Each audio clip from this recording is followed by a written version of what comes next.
Hi, my name is Violet Amoabeng and I am the CEO and founder of Skin Gourmet Limited. I think the story of how I started Skin Gourmet is one that's really interesting because, most people, when they're growing up, they know exactly what they want to be. Like, I want to be a doctor, I want to be a lawyer, I want to be only God knows what.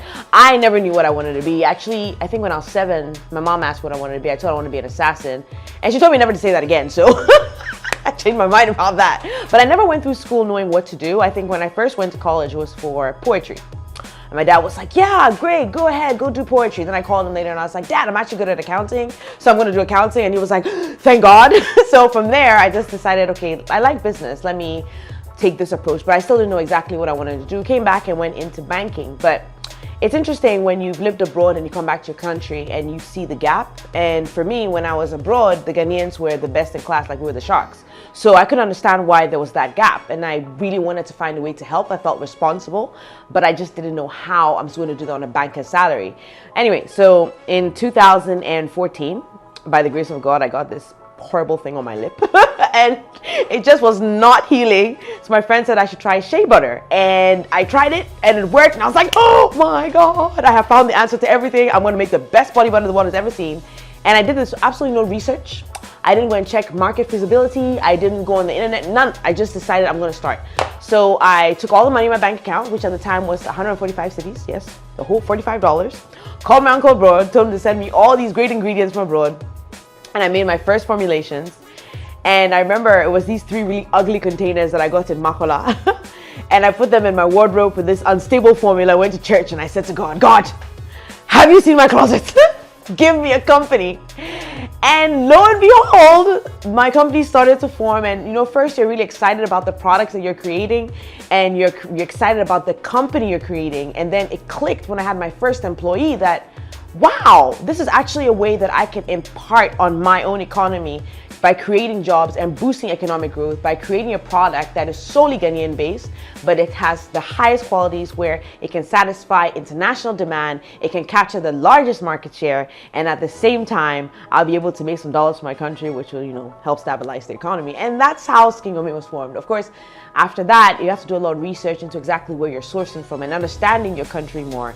And in that research and understanding is where I realized that, wow, we make edible skincare, which is something that's quite unique to Ghana, it's quite unique to our traditions, and it's something that is scalable internationally and globally. And yeah, that's where we are right now. First, when I started Skin Gourmet, I was the only employee, which meant I was working a banking job, I was doing production, I was doing packaging, I was doing marketing. And I think that was important because I had to understand the business from all aspects. But as the business started to grow, I hired my first person to do the production. And, I felt so responsible. I'm actually helping, contribute to another person's life or livelihood, But, it's interesting. I've always put people first in terms of what I was doing. Like, because the whole mission is developing people one jar at a time, my people focus was very grounded. Like, people are centered to what I do. But I learned over time that even though people are centered to what you do, the business profitability is extremely important. So as much as sometimes you want to keep your employees, why am I saying this? The reason I'm saying this is because, so I started one employee, and because in my mind, I wanted to hire as many people as possible. I went up to hiring as many as 20 people at one time. But then I realized I had to scale back because it was affecting the company's profitability because of certain things that were lacking in how we were employing people. So I employed people with passion and basically they understood the brand, but there weren't enough systems to ensure that they worked properly to ensure the company is profitable. And so it got to a point where the company was, I guess, suffering from the lack of systems, and I had to roll it back down from 1 to 10 to 15 to 20 back to 10. So our mission to develop people one jar at a time is because essentially what we wanted to create was a business that impacts people from the grassroots. So we're creating jobs and boosting economic growth, but that is very intrinsic to the whole business. So if you look at our value chains, we source from the wild, which means we're working with local communities, creating jobs there, all the way to the transportation of the product, all the way to the manufacturing of the product, all the way to the marketing, distribution of the product, retailing of the product, and then eventually the export of the product. So one product in one jar affects so many different people by creating so many different jobs And that's why it's developing people one jar at a time. But it doesn't just end there. It's not just for the job aspect, but it's also with once the customer gets the product, it develops them as well because they have a piece of Ghana. It's 100% healthy. It's so good you can actually eat it. And it's a versatile product that will not harm the person, but rather add to them and edify them. Career barriers I faced. Well, I don't know if I'll call them career barriers, because usually career barriers would be things like, oh, I don't have a particular degree or I don't have a particular skill set. I think for me, the biggest barrier was myself. What I mean by that is you come from abroad, you think you know because they taught you outside. You don't know. That's the thing about Africa. You don't know anything. So essentially it was getting out of myself to realize and humble myself to realize that I did not know everything and that I was still learning. And it's even difficult because things that you think intrinsically are good, like for example, I'm creating jobs. This is good, right? Yes, but if you're creating jobs at the detriment of your own company because you don't have enough systems in place, you have to be honest with yourself. I don't have the systems to support these people. And even me removing them from the job, it's not necessarily because I'm firing them because I'm a bad person, but because I'm not able to develop them because I don't have the systems.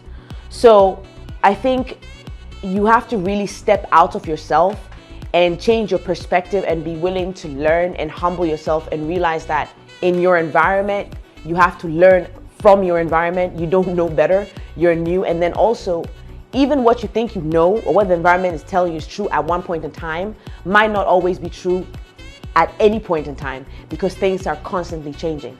So you have to find that you have to be flexible. Your perceptions, everything you know, you must always continue to question and of course put against the status quo. Make sure you have mentors, continue learning. And yes, so I think that would be the obstacle. The obstacle is mainly self. So when I first started the company, because we source from the wilds of Ghana, and one thing I decided to do was to ensure that our sourcing was from Ghana because that's where we could make the most impact. But not only that, Ghana is a very small country compared to the rest of the world. If we focus on just what is here indigenously, we would definitely have a product that could be differentiated and of course add innovation. But in order to do that, I had to actually understand the product. And this is what helped build the brand. I had to travel to the different regions in Ghana, meet the people who are making the products, understand how they made it. And something like shea butter, we take it for granted, but if you actually see how it's produced, like one person, one hand kneading this thing for 40 minutes, like if you actually saw the process, it'd be worth a whole lot more. But not only that, but to find out how the community actually uses the product. And so it's not just the technique, which is number one, very unique because it's based on traditional technique. But number two, it's something that we eat, right? And apart from the fact that we even eat it, the way it's stored and preserved, if you learn from the community, it doesn't need any additives, it doesn't need any preservatives. So this is one particular ingredient, which is very sophisticated and is versatile in the fact that it's for skincare and it's for food care. And I was like, wait, why? Well, duh. Well, everything you put on your skin doesn't just sit there. It is absorbed into your body. So if you're not going to eat it, why would you put it on your skin? And that's essentially how we came up with the brand, by learning from the local community. And then of course adding innovation, because just taking what they have and then just sending it, it's not going to give us any differentiating characteristics. But rather we have to innovate, to change it, and then also adapt it to different markets that we're exporting to. How we ensure that we keep the authenticity of the product, at the same time be able to adhere to the standards is, it's really interesting that when you go to local communities, I think as I said before, we don't use preservatives or additives. So we have to keep that base. That's number one. Number two, with our product line, we decided 7 ingredients or less, and we don't add anything you can't pronounce or you don't understand. So we have made sure that our product is not going to expire because we don't add anything that is strange, anything like something like dextrose number 5, no, nothing like that. Very simple ingredients. But then we use the traditional techniques for preservation. And then it's also extremely important to get the consistency right each time. So one thing I find amazing is first when you start these businesses, you're like FDA, oh God, no, FDA is so scary, because they have all these rules. But when you actually lean into it and you try to understand what FDA is requiring of you, you realize that what they're introducing into your product is consistency. It makes sure that it has the quality assurance. Then of course after that, we also have to work with GSA. So you have to actually test the products to understand what's in the product. So actually understand the specifications you need when you are sourcing. And then of course we also go for EU safety assessments, and the reason why we do that is because it's higher grade. So you want to make sure that in Europe it's accepted, and usually they accept it if the purer the product is, the easier it is for it to pass the assessment. But if your product is not as pure, you have a lot of chemicals in it, those are things that will throw up red flags. So FDA is good, not just in terms of looking for things like what is wrong. FDA is actually very good in helping you instill systems that will ensure that your product stays authentic, your product stays consistent, your product has high quality. So yeah, in terms of running my business and my background, I would say my parents played a very huge role in it. The most important thing is, of course, you have to go to school and learn hard. We're all Ghanaians, so we understand that part. But I think is that it has to be people focused. Whatever you do has to be people focused. If it's not creating value for people, then it's not a viable business. In other words, everybody who's impacted by your business, everybody who's touched by your business has to be touched in a positive way.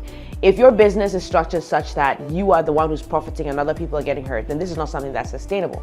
And a lot of people look at that and they think, oh, so what are you saying, profit is not important? No! What they taught me is the best way to make the most money for the longest time is to make sure that everybody's benefiting for it. Because if you're creating value for other people, then other people will invest in it because it's good for them. But the minute it becomes good for you and not good for other people, then it's lost its value and people are not going to support that. And so your business is no longer sustainable. So whatever businesses I have ever done or I'm ever going to do, I have to make sure that it impacts people positively, because otherwise I'll be going after short-term gain and not long-term gain. We need everybody on board and everybody excited about your company, everybody excited about your business because they're getting something out of it. But if it's just you getting something out of it, it won't last.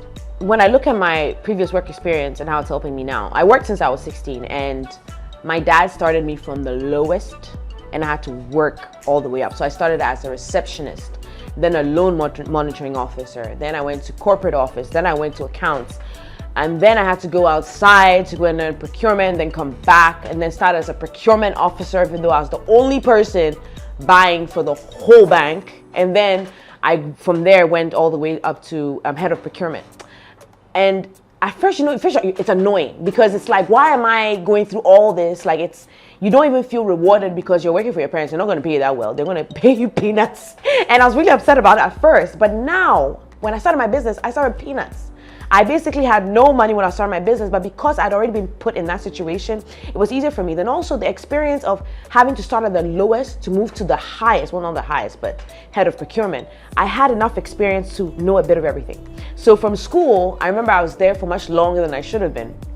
And I did every single program I was supposed to do in business. So in terms of accounting, in terms of marketing, in terms of communications, logistics, supply chain, and then coming to a bank or a financial institution and having to apply those principles, but then also being responsible for someone else's business and not having necessarily financial gain allowed me to start my own business. And without having financial gain, I was able to dig in deep and realize that the reward will come later if I'm diligent. But I also learned how to build systems.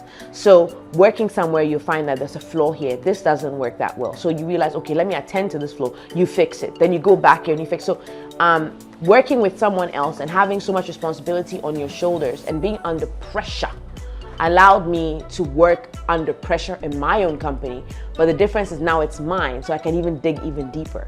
So yeah, it was actually very beneficial being I put under pressure and crushed by my parents. It really helped a lot. At the time I was crying, but now I'm like really grateful that they took that route. When it comes to building something, one thing I've learned is I prefer slow but sure, and there's a reason why.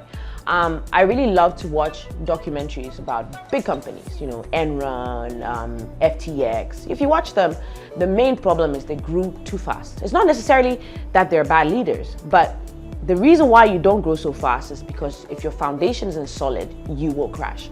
The sad thing I find is that people want to emulate people who are big without doing the groundwork. And the reason why they want to emulate people who are big is not because they want to be big. They want people to see them as big. And you don't want people to see you as small. But the interesting thing is, if you don't learn to humble yourself as you are growing, because you are definitely going to fail. I mean, as I'm sitting here right now, I can tell you, was it 2021, 2022? Fell on my face flat. I mean, you come to terms with the fact that you're failing in certain things, but it's okay. because you're not doing it to impress anyone. You are doing it for a bigger mission and vision, which is past yourself. So I think, first of all, people need to get out of themselves and have a vision that is worth fighting for. And the reason for that is entrepreneurship is so hard. You cannot imagine how this stuff breaks you.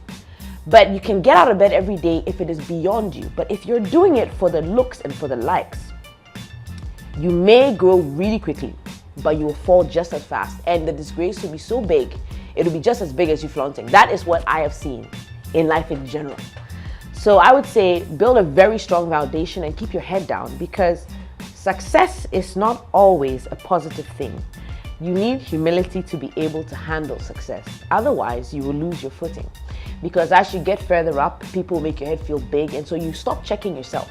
But you need to check yourself in order to check your business, to build the foundation. And so you have to really stop worrying about what people think about you. Pay attention to your mission and your vision, and pay attention to yourself, that you don't grow too big or think it's about you, but rather understand you're building something that most likely will live past you. What advice would I give to young people who want to start their own business? Okay, there is the woman, you know, the owner of Stratcom. I think it's Stratcom. Her name's Esther Kobler. I remember when I first started, I said to her, what advice can you give me, because I'm starting my new business? And she said something, but it resonates with me, so I'm just going to give you her words. She said, entrepreneurship is really, really difficult. And it's only going to get harder, but you be proud of yourself. The advice I would give based on that is, she's right. Entrepreneurship is, you know, you say it's hard, you know, like my dad even told me it was hard, but you have no idea how hard, like it is probably the hardest thing I've ever done, but it's the best thing I've ever done. It's the most exhilarating, horrible, terrible, wonderful, amazing, destructive, most, you know, the most built, like it's everything in one. It's a great experience. So I would just say, take it one day at a time. Like one day at a time. Tomorrow has its own problems. Do not think that far. Just one foot in front of the other, and then eventually sometimes you will make a mistake. It's normal. It happens to all of us. You may even think you're about to fail, but don't give up. Just take a rest, take a breather, and continue on. And always sit back and have time to reflect. Reflection is something that's extremely important. And don't be so hard on yourself when you fail, because we all fail in little things. You can only go back, think about your failure, regroup, think about how you can improve, and then move forward. Which is why I said to you that it's extremely important that you're not conscious, don't focus on what people are thinking of you. If you're concentrating on how people are seeing you, you will lose your footing, because you will fail. And people have a lot of things to say about you when you fail. And if your validation is from people, then your failure will be essentially valid because it's in their eyes. But if you know that what you're doing, you're true to your mission, you're true to your vision, and you really believe in what you're doing, one step at a time, and when you fail, that's okay. We all fail. Who's watching you? Doesn't matter. You're watching yourself. And just take your failures and turn it into successes, and just don't give up. But it's hard. It's really hard. It is not a cakewalk. So it's only for those who are brave enough. Gender-related challenges. Actually, no. I'll be honest. I think actually men have it really hard now because being a woman who is Black and African, I mean, doors are just open for us. I think at the end of the day, it's how you decide to present yourself to the world. I personally am not a feminist. I believe in hierarchy in terms of man and woman. So therefore, I'm able to receive all the gifts that come from that, which is that men want to help women. And right now, the world is positioned in such a way that women are getting a lot of opportunities. So for me, in terms of gender equality, I think women are really moving ahead of men and are being given way more opportunities than men and way more advantages than men. So I've never experienced that. And what can be done to bring more women in the business space? Technically, I believe Ghana's #3 highest in entrepreneur women, right? So I think there's actually more female entrepreneurs in Africa than anywhere else. Unless we're talking about the corporate space. I think there's enough, like as women, we have enough access to grants, enough access to learning opportunities, enough access to accelerator programs. All you have to do is Google, and you have access to all of these tools and aids that are being given out for free. So it's just a matter of us educating ourselves and motivating ourselves. And I think there's a lot of room for women. We just have to take the opportunities.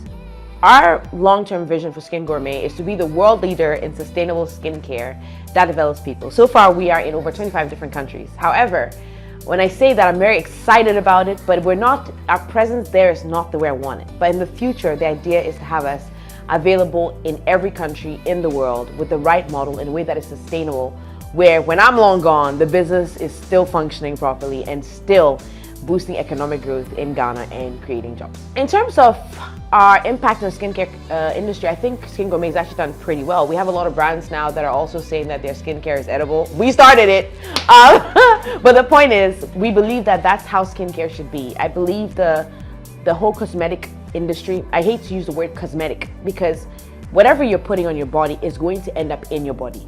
And so we have to realize that we should, number one, read the label. And I really hope that more skincare brands are more, intentional about the ingredients that they use, realizing that it has to be safe for people in the long run. And so putting ingredients like preservatives or ingredients that are there to benefit the brand. What I mean is, if you put preservatives in your product, it's not necessarily to help your end consumer. It's so that your product will be on the shelf longer for the consumer to buy. And that does not help the consumer in any way. So I would hope that other skincare brands realize that when you create something, it's all about the value you're producing for people, not for yourselves as a business. So we should always put the customer first, and that means that being very conscious of your ingredients. I would just say, as an entrepreneur, what I would say is, again, listen, people, it's hard. If you're suffering somewhere and you're listening to this message, I'm also suffering. We are all suffering. Just one step at a time each day. That's it. Just one day at a time. Take it that way and make sure that you reflect. But when you think it's really hard and you think you're the only one, I am also suffering. We are all suffering. It is normal to suffer. But the point is, when you get over it and you overcome, celebrate and enjoy. But just know that you'll keep suffering, but it'll get better and you'll be proud of yourself. Who is a powerful woman? Okay, okay, you may not like it, I'm gonna say it. A powerful woman is a woman described in Proverbs 31. A woman is able to balance everything, balance life, raise kids, have an impactful business, be respectful, learn to humble herself, and also watch how it is that she walks. In other words, don't be so concerned about what other people are thinking of you. Make sure that you yourself are somebody who is respectable, who is humble, who has a good character, who has integrity, who is in right standing with God, and that you know that your life and things you do are right, not just for yourself, but for others. And yes, it is important somewhat for people what they think about you, but not in the sense of the material world, but in the sense of, I guess, your countenance, who you are as a person. That is what a powerful woman is to me.